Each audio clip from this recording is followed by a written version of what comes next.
Hey YouTube, it's Wisconsin Shoe Guy, and I'm here to talk about my Crockett & Jones Lanark3. And this is a worth the price video, and I'm really excited to talk about these shoes. This is a plain toe blucher, which is a traditional American design. But this is obviously a British made shoe, has a beautiful day-night sole. A Crockett & Jones branded day-night-ish sole. I can't say that it's actually the day-night brand since it doesn't use it. This is a very, very high grade of leather. You can see there's a little bit of creasing there, but it's very, very little. As a matter of fact, if you want to look at a couple of pairs compared here, let's look at this is a pair that I bought at almost the same time. This is Church's Portmore compared to Crockett & Jones. Those crease lines are a lot smaller on the Crockett & Jones. And I'm gonna say that this is because of the grade of the leather. Now, I'm no expert in leather. I'm not a shoemaker. I'm just a wearer. But this is the impression that I get based on owning about 80 pairs of shoes. So take it for what it's worth. But this is a whole cut blucher, meaning that it's one piece of leather and then the bluchers are added to it. There is another piece that they use as a patch. They don't just seam it in the back. So I'm not quite sure whether or not I can officially call it whole cut because of that, but it is a one piece of leather across the rest of it, and I feel like they do a pretty nice job with it.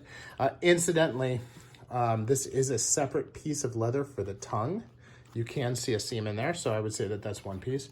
I will say that the nice thing about these shoes, from a wearing perspective, aside from the fact that the upper is such a great quality, and this is dark brown, so it's, you know, you can see that I was able to polish, and there's some definite differences in the tone you can see across the shoe.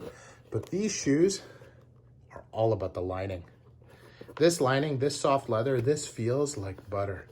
It is the coolest leather lining shoe that I have.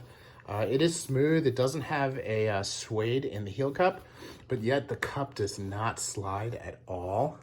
I feel like the actual footbed here is not genuine leather. This is a nicer piece of leather. And I just feel like my foot is super secure inside the shoe and soft. Now, I don't wear these without socks, but even my socks, I can tell the difference with this lining. So really, really pleased with this shoe. It gives great support.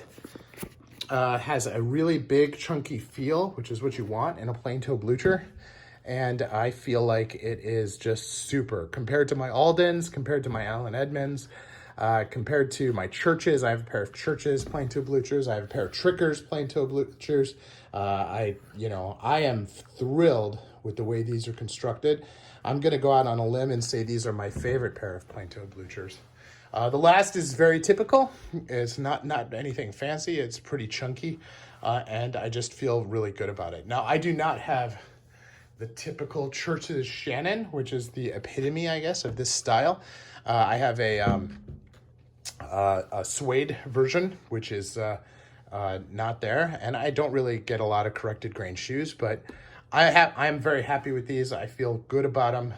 They were 329 pounds, and I feel like I got a great deal on them. If you go to the Crockett & Jones store in New York City, you're looking at $600 for these, maybe 650, and I was able to do much better than that just buying them direct in the UK. So now I traveled to the UK, so I'm in a special position compared to most, but I do want to share that little bit of tidbit out there, especially if you don't have to pay the VAT, which as an American I don't, and this was underneath the tax threshold to bring them in as a tourist, so it was good for me.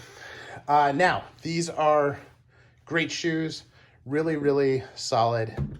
Worth the price, in my opinion. This is Wisconsin Shoe Guy, and I'm out. Have a great day.